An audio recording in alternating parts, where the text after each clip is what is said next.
Beautiful boy.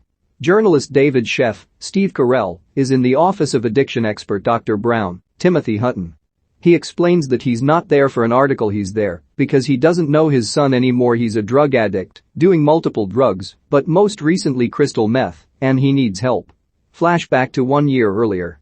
David and his wife Karen, Maura Tierney, live in San Francisco with their 2 young kids Jasper and Daisy and David's son from his first marriage, Nick, Timothée Chalamet. One night, Nick doesn't come home. David calls his ex-wife, Nick's mother Vicky, Amy Ryan. The two get into a heated argument about Nick and his behavior. 2 days later, Nick returns home, hungover. With his behavior getting alarming, David goes to see a drug rehab counselor, who says their program has an 80% success rate. David enters Nick into the program, and the two hug and exchange the word everything to each other. After some time in rehab, Nick tells David and Karen that he wants to stay on at the rehab center's extension program, a halfway house, and not go to college right away. Later, David gets a call that Nick has not returned to the halfway home. He angrily wants to know why no one is looking for Nick, but is told that their job at that point is not to locate him, but they will be there if he should return. They say relapse is part of recovery. David takes it upon himself to find Nick, eventually locating him in an alley in the rain.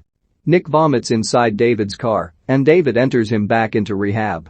When he and Karen bring him back, he demands to know the full extent of Nick's drug habits, learning just how many drugs his son is using. Later on, Nick is doing better and tells his dad he wants to go to college. David is excited and drops Nick off at school.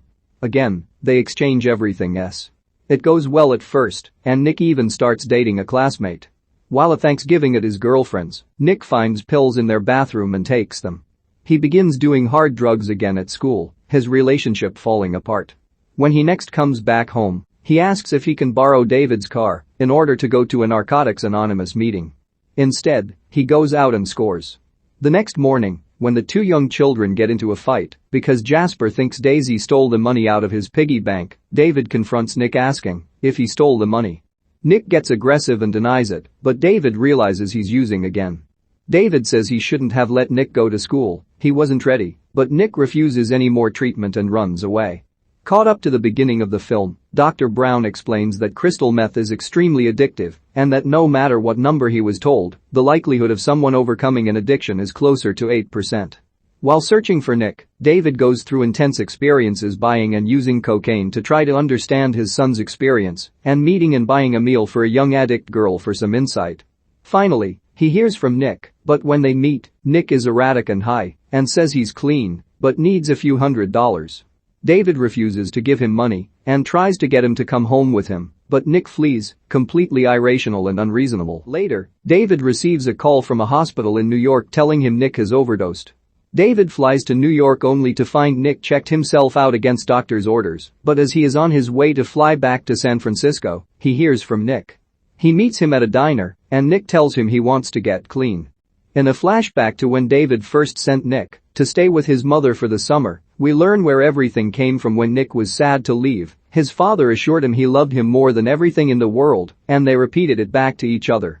David speaks with Vicky, and they decide Nick will go to Los Angeles to live with her and continue treatment there.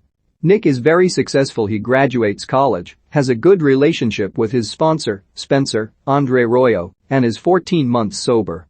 Around this time, he drives down to San Francisco for a visit with David and Karen. He gets along well with his younger siblings, but when he returns late from an NA meeting, David makes him pee in a cup for drug testing.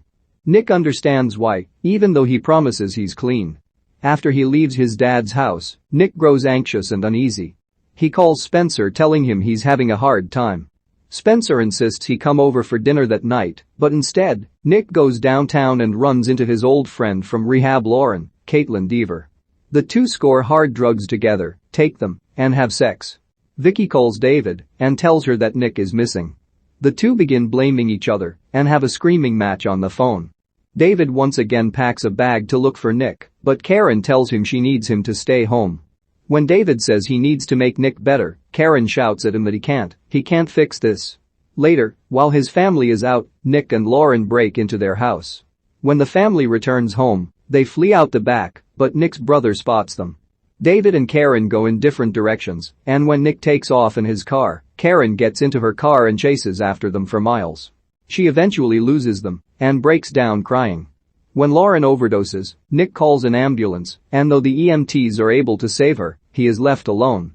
He calls David and tearfully begs to come home. He doesn't want to go to rehab, but is willing to come home. David stays firm and tells him he can't do that. He can't take care of him. Nick needs to call his sponsor and take care of himself. He wishes his son luck and lets him go. Time passes, and Nick is still missing. Vicky calls and begs David for help finding Nick, but David can't do anything anymore. Vicky is sure he will be dead soon if they don't do anything, but David has to distance himself. David and Karen begin attending Al-Anon meetings to deal with their situation. Nick overdoses again, nearly dying.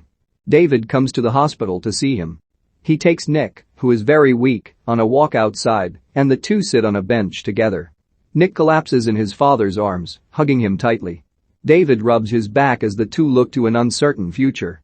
The postscript tells us that, though it is a constant struggle, Nick has been sober for 8 years.